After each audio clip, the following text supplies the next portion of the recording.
और हिजा जे भी हमने के बानी बड़े बुजुर्ग भैया चाचा माता बहन और हमारे नौजवान भाई साथी सबके पैर छू के प्रणाम बा।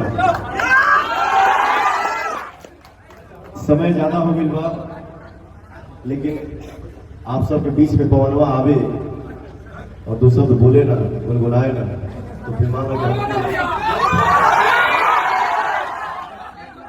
समय ज्यादा हो गया, माफी चाहते हैं, लेकिन फिर भी हम इतना जरूर कहो कि भैया हो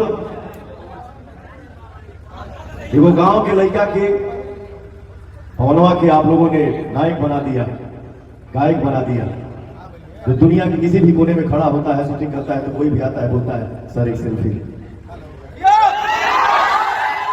मैं ज्यादा नहीं बोलूंगा, इंसानियत के नाते मैं सबसे यही विनती करूंगा और यही कहूंगा कि एक कलाकार को कोई एक नहीं बनाता है, हर कोई मिलकर आशीर्वाद देता है तो एक कलाकार कलाकार बनता है। तो हमारे लिए कोई एक नहीं, हमारे लिए सब भगवान। जात पात से उठ के भैया मेरे दिल में एक अरमान है। अरे भैया वाह,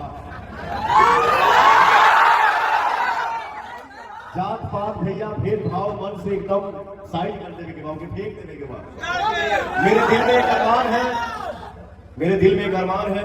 जीवन की तीसरी पारी खेलने आया हूं मां का आशीर्वाद लेके, और मेरी मां बोली है कि आज भी पवन गलती करता है तो मैं उसका कान पकड़ती हूँ और 2 चक्कर मारती हूँ।